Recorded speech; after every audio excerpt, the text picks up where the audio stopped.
Legislative Affairs, joins us here at the worldwide headquarters of the Daily Caller. Jaron? Hey, man, thanks for having me. Thanks for being here, man. I really appreciate it.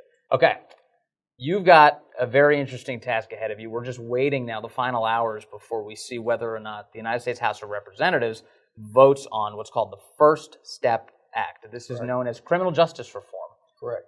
And it's going to change some things about our prison system and the way people end up in prison, how much time they spend there. So give me sort of the broad outlines of what this is. Sure. The First Step Act is focused on recidivism reduction. It's a prison reform legislation piece. And the clear focus here is creating incentives to encourage low to minimal risk individuals, nonviolent individuals, to participate in recidivism reduction programming. What that would do will ensure once they return home, they won't be likely to commit another crime and will come home and become productive citizens. The whole goal of the First Step Act is to reduce crime. And we do that by ensuring that the individuals who are repeat offenders don't end up back in prison. Only 70% of the individuals that are in the current federal prison system are repeat offenders. And so if we can curb that recidivism rate, that creates safer neighborhoods. So public safety is the number one goal of this legislation. It also ensures fairness to our criminal justice system.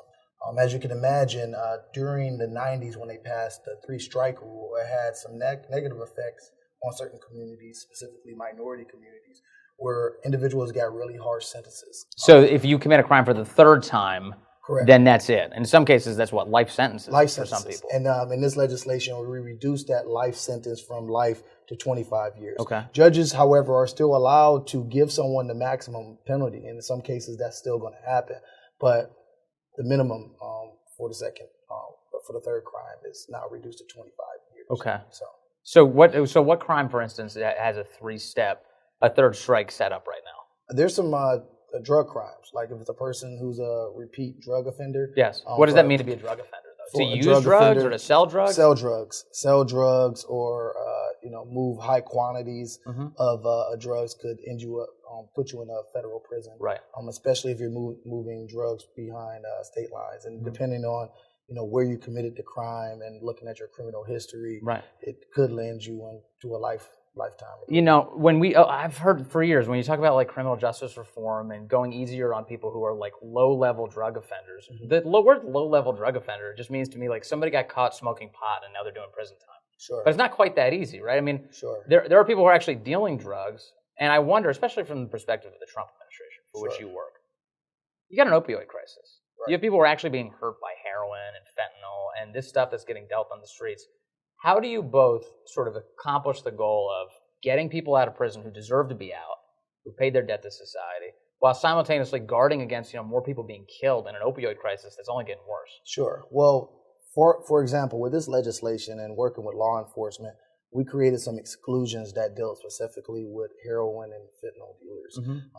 They wouldn't be allowed to earn some of the time credits or the incentives that would allow for pre-release custody. Pre-release custody being serving time in home confinement, or RRC, or we know that as like a halfway house. So they're not allowed to get some of these exclusions because we realize how deadly the disease is. Right. And the president is looking to take more action to figure out how we can deal with that type of criminal. We're mostly looking at other drug dealers that are part of some criminal enterprises where they may have sold drugs, maybe a low to minimum level individual. And as a result of them creating a third strike and the law being so rigid, they were locked up for life. Right. What this is about is looking at being smart on crime. Yes. Being smart on crime is looking at someone's individual record. How did they end up in prison? What's their criminogenic background? And figuring out what are the needs that this individual has to make sure that they're a productive citizen. And if they can prove to the BOP that they dealt with their issues, they're ready to come out and be a productive citizen, then they would be allowed to serve some of that time in home confinement. But this is earning over time. And so I think that's the big revolutionary change in this legislation. So let's pick a different drug. Let's say you are a crack cocaine dealer. You're spending time in federal prison for that. What's the current setup, and how would it change in terms of making sure you don't end up back in prison? Sure. The current setup, again, and I repeat this because it's really important, current setup is that we don't necessarily do our programming based off a person's criminogenic background. We just have like a list of programs. You either can join this program or not join this program. What the First Step Act does is creates a new incentive to encourage more people to participate in evidence-based recidivism reduction programming. We also haven't done a lot of homework on what works and what doesn't work. And so it requires the BOP to start collecting that data and delivering it to Congress to figure out how we can curb recidivism rates. So are there any programs that you're aware of right now that are pretty good at keeping people from going back to prison? Or this is the kind of thing where we haven't studied it yet enough? No, there's plenty of programs. Look, this is based off of a model that was created in Texas and Georgia, where they used evidence-based recidivism reduction to close down prisons, and it also lowered crime in those areas. And what does that entail though? Evidence-based? Is it like going to a class? Do you sit with a counselor or somebody, or do homework? Those types of things. All the above. Is everything from learning how to deal with your family issues, learning how to deal with mental health, substance abuse, vocational training. It's like how to get a job. It's an all above approach. And there's even incentives inside the legislation, such as creating accounts for people to save money that they earn. When they release, they can spend money on their rent or get licenses and resources. Because in many cases, people get released back out into society and don't have any resources at all. And they're so disconnected from their family, it takes away their ability to realize why they're living. Family can be a good encouragement for someone to, be a productive citizen. How you think about prisons, and I guess, a lot of us, the only incidental contact that the average American might have with a prison is to see like these television shows, people in prisons, what they're experiencing. And like far too often, the theme seems to be that people learn to become prisoners for life just by being in prison. Like they're almost trained to do it, and it becomes the life that they know. Become better criminals in prison. Yeah, so this, I guess, in some way addresses that problem. Correct. To keep us from like sort of training criminals. Exactly. It's doing the opposite. Instead of being a warehouse for criminals, it's now being a restorative body, and that's what we're working towards. Meanwhile, the other upside that I definitely see in this is like one of the huge problems, and this stretches across, I think, all racial barriers, is that if you have a single parent raising a child, the chances of that child having economic success go way down. Exactly. There's a lot of people who obviously can break that. You have anecdotes all over the place. There's proven that people have succeeded. But the reality is two parents change the entire game. No, that's exactly How much does that factor into your thinking for this? That's a huge factor in this. Me personally, I grew up in a low-income area of Cleveland and had several friends and family members who have been caught up in the criminal justice system. Locking people up and throwing away the key disconnects families. That's true. And I've seen the negative consequences on households, because you have an individual who's more likely to end up in the criminal justice system as well. And so the focus here is, if you're a nonviolent individual and you've proved to BOP that you're willing to turn your life around and you're taking the appropriate steps to reduce your recidivism, they'll move you closer to your family so that you can spend some of that quality time. We'll help nurture an individual to learn how to better interact with their family and start correcting the things that they may have done wrong. And so that's a huge focus on this, especially being a millennial. So many millennials grow up without two-parent households because of the negative consequences of the current criminal justice system. And so fairness, opportunity, and being tough on crime in a smart way. Right, but also because they're a product of their own decisions. Correct. I mean, it's a combination of things. It's not just the prison system is kind of weighing down on people. People make bad decisions, they end up in prison, and now it's a matter of how do we make sure that system actually heals them, right? Sure. I have a couple questions about kind of the people who've been involved here and who led the way. You are among them. You're one of the guys who's led the way, of course, for the White House. But that also includes, if I got this right, and you tell me where I'm wrong or if there are other people that need to be added to this conversation, Jared Kushner, the president's son-in-law, clearly has quarterbacked this thing for a while. And the president of the United States, a lot of people thought, well, who knows if he would join. He did join. He came in on this, endorsed this whole thing. Who inside the White House has really been?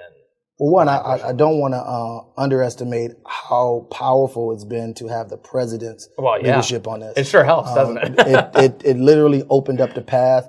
It allowed individuals like Jared and myself to have a conversation that was productive, to find common ground between both sides of the aisle. Other individuals like Brooke Rollins.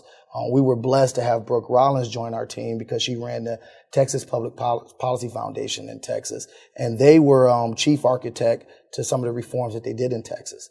And so having that institutional framework of leadership from the president and Jared Kushner, and then also connections with the groups from the outside, and then people who have relationships on the Hill. I mean, we have a great legislative affairs team. It's been amazing to have some of the leadership of Mark Short and Shahira Knight, as well as some of our Senate legislative affairs team. I realize this isn't over. And by the way, you mentioned groups, the Fraternal Order of Police. That was a big deal to have the Fraternal Order of Police help with you guys.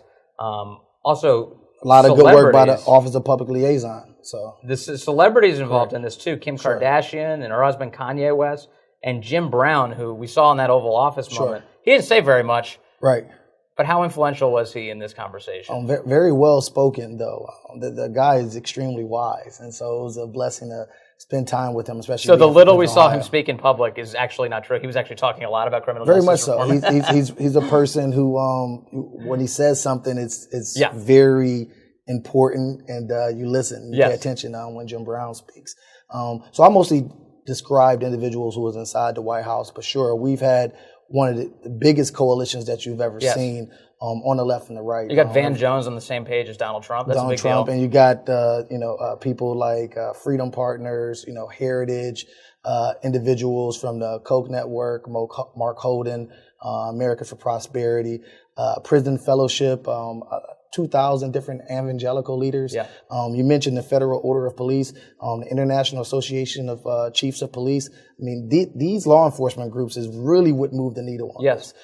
They gave us the extra safeguards that made sure that the focus of this risk and needs assessment system that would allow for second chances was focused on the least violent offenders. Right, and that system is highly data-driven, where you're scoring these inmates, you're coming up with a rubric to be like, all right, this guy is not likely to commit a crime again, and then you do that to prioritize early release. Correct. Is that right? And we constantly reassess.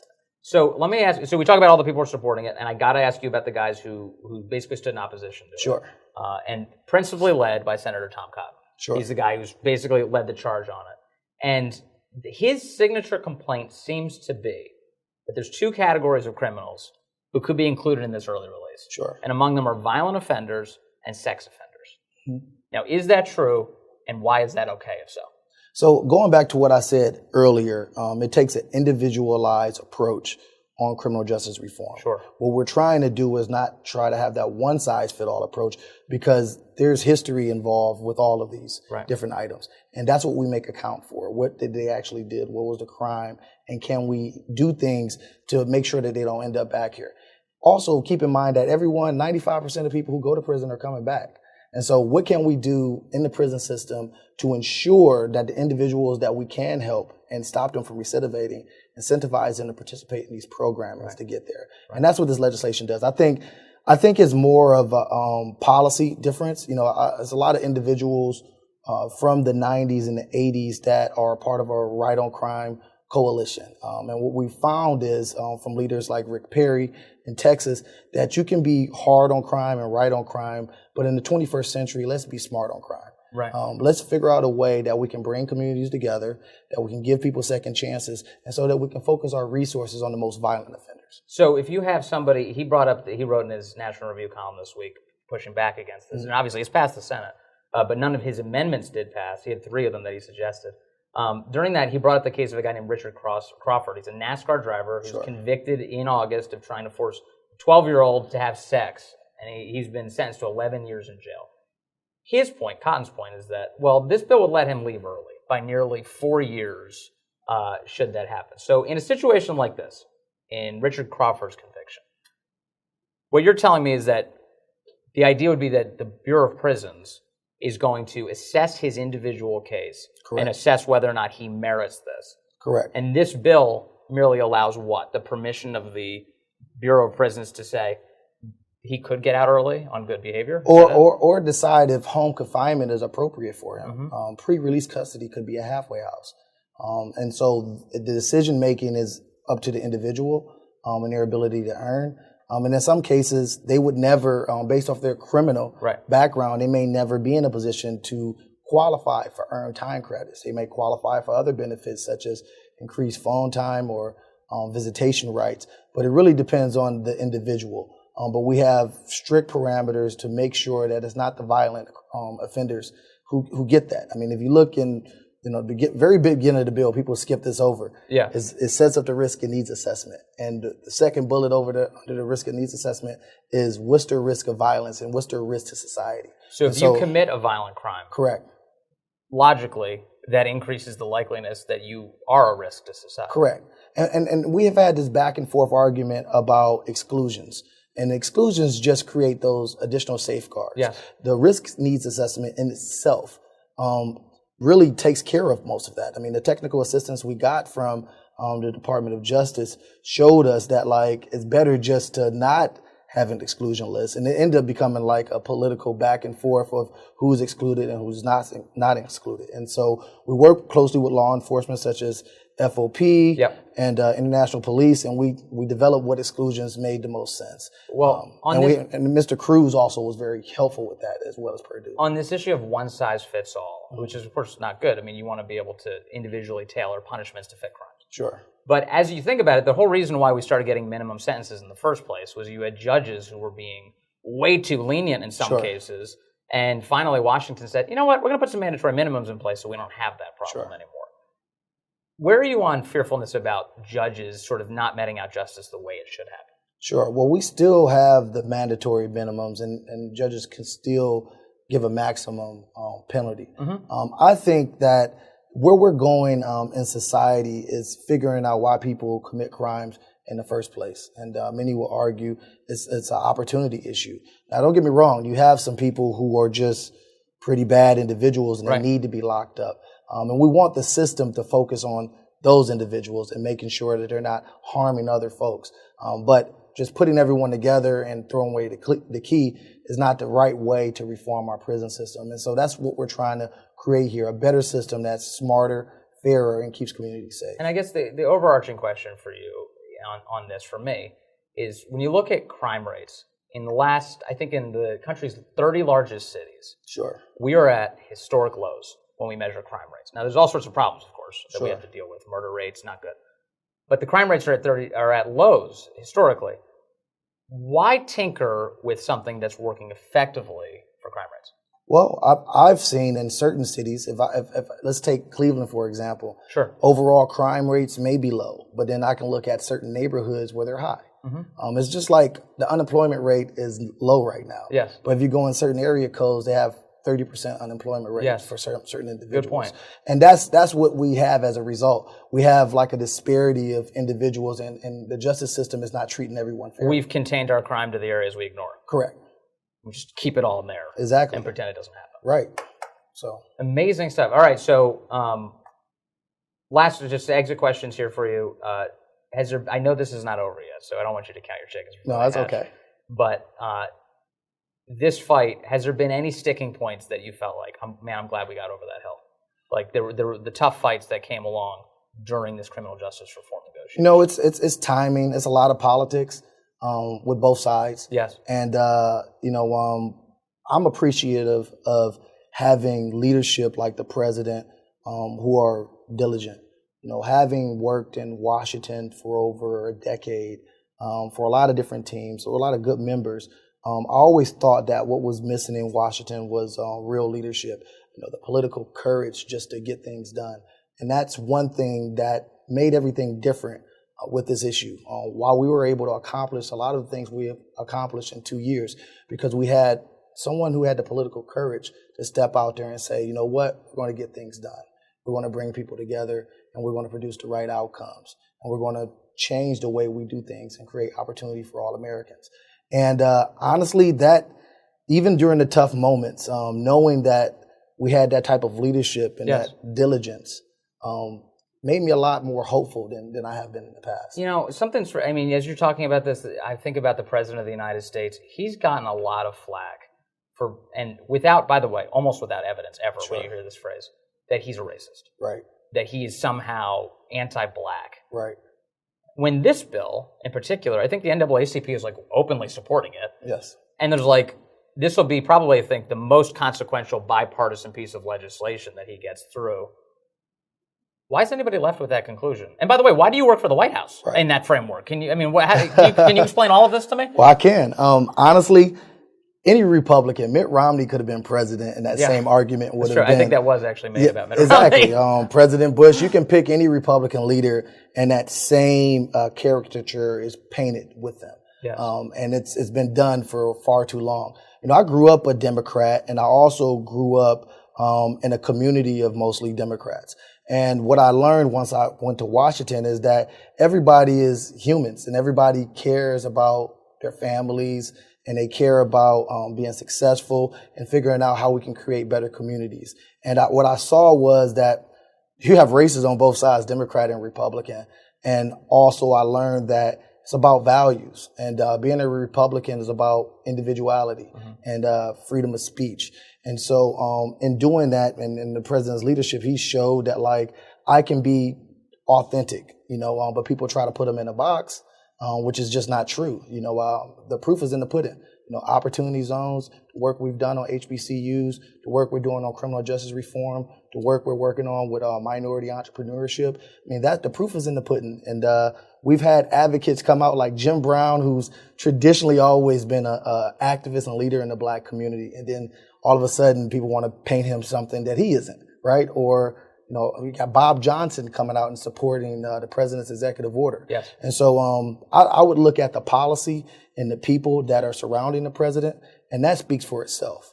And so far as the other narrative, that's a narrative that the Republican Party, to me, in time is going to shed, because as we become that party of opportunity and individual liberty, people will learn that it's about the policy. And every individual is entitled to be who they are. Well, then let me ask you the headline-making question. Right. Who's been better for Black America, Barack Obama or Donald Trump?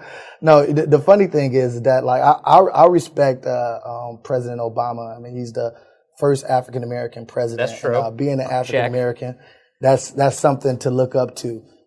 But, the president's policies, to me, have had a great effect and will have a better effect on individual communities. Criminal justice reform is something that the last administration wasn't able to get over the finish line. I would argue that they didn't have the political courage to just do it. They wanted to punt. However, there was individuals on the left who wanted to do it then, and the president was able to work with them to get it done now. And so that type of leadership, I think, is